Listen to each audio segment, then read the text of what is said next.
Faisons maintenant notre deuxième partie. Alors, tu as besoin de ces 6 étiquettes-là.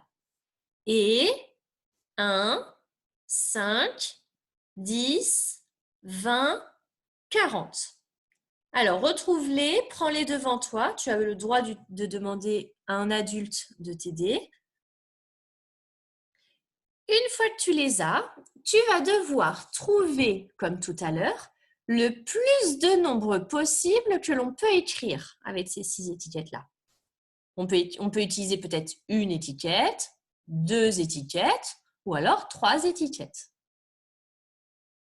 Donc, tu les écris au fur et à mesure en chiffres sur ton ardoise pour éviter de les oublier. Bien entendu, tu peux réutiliser plusieurs fois une étiquette. Allez, mets la vidéo sur pause et trouve tous les nombres que tu peux écrire avec ces 6 étiquettes-là. C'est parti!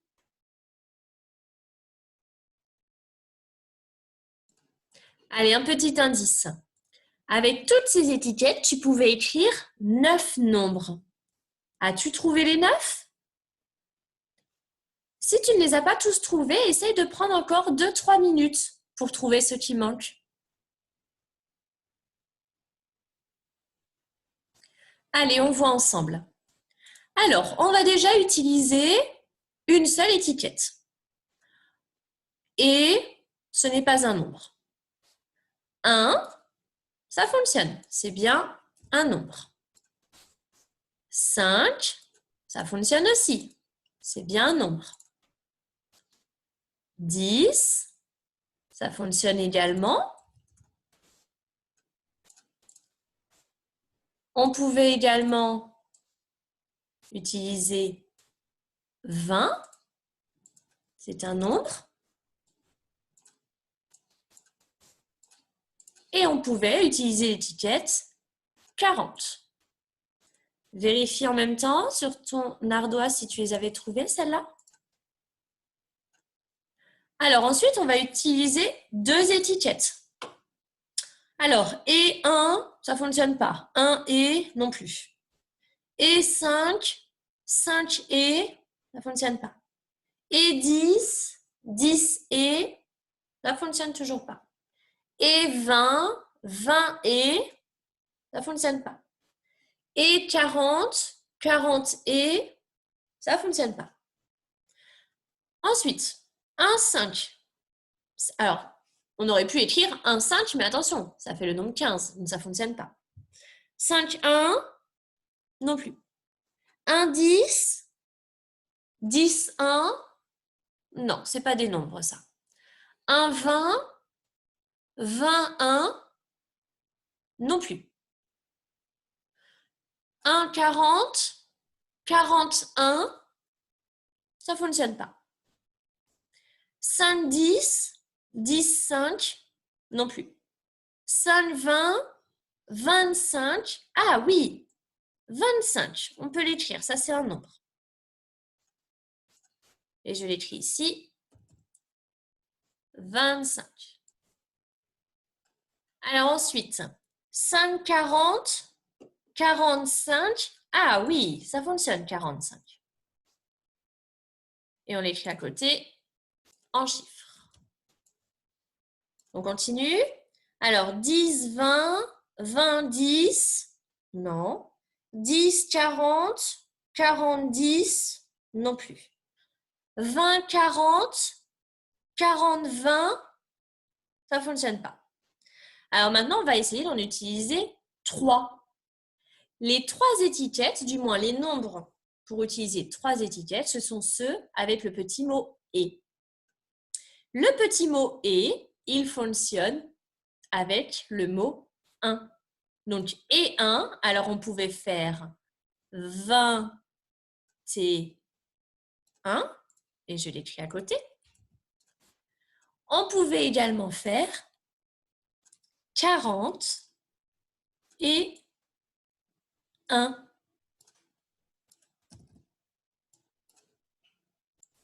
Voilà les nombres que l'on pouvait écrire. Donc, on avait 1, 5, 10, 20, 40, 25, 45, 21, 41. Les avais-tu tous trouvés?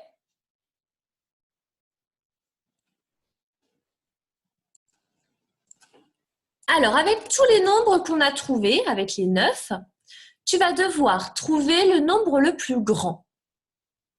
Alors, rappelle-toi, pour comparer des nombres, on regarde d'abord le chiffre des dizaines. Et ensuite, s'il y a le même chiffre au niveau des dizaines, on regarde les unités. Donc, pour trouver le nombre le plus grand, on va chercher le nombre qui a le plus de dizaines. Et s'il y en a 2, eh bien, regarde le chiffre des unités. Allez, quel est le nombre le plus grand?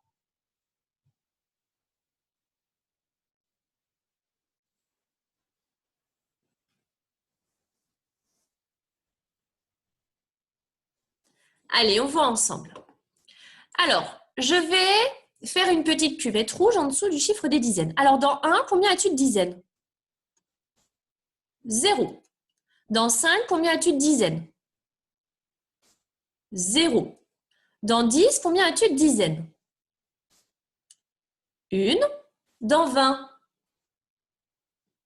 2. Dans 40? 4. Dans 25? 2. Dans 45? 4. Dans 21? 2. Dans 41? 4. Alors, on a dit, pour trouver le nombre le plus grand, on cherche celui qui a le plus grand nombre de dizaines. Donc, on a 0, 0, 1, 2, 4, 2, 4, 2, 4. Ce sont les nombres avec 4 dizaines qui ont l'air d'être les plus grands. Alors, par contre, on en a 3. Comme il y en a 3, on compare maintenant le chiffre des unités.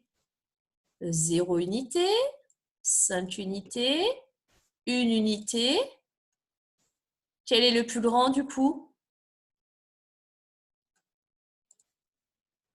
Le nombre le plus grand, c'était le nombre 45.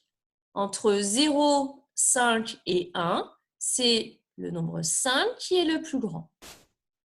Le nombre 45 était donc le plus grand de la liste. Allez, on termine par un petit défi comme tout à l'heure. Tu vas devoir trouver tous les nombres que tu peux écrire, mais cette fois-ci avec les chiffres 1 et 6.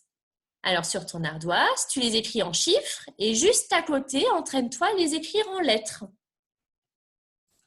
Mets la vidéo sur pause et essaye de tous les trouver. Juste après, je te donnerai un petit indice. Allez, un petit indice. Tu peux écrire 6 nombres. Les as-tu tous trouvés?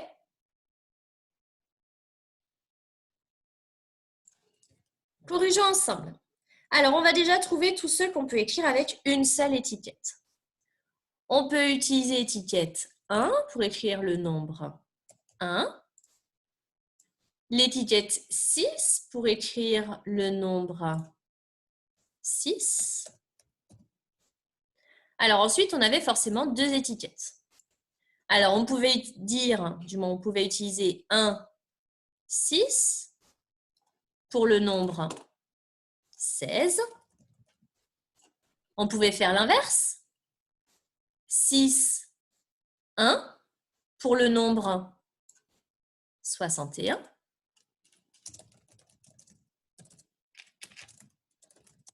N'oublie pas les tirets, c'est important.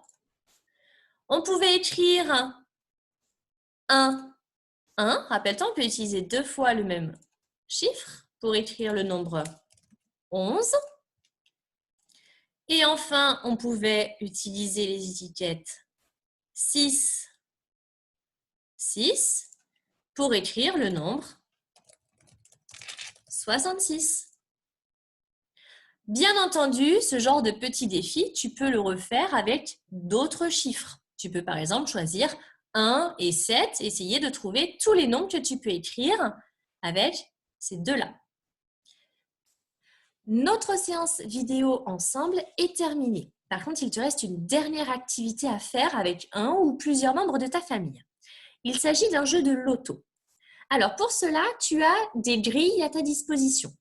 Chaque joueur prend une grille et il écrit dans chaque case un nombre. Ce sont les nombres de 0 à 59. Il y a 4 cases grises dans lesquelles tu n'écris rien.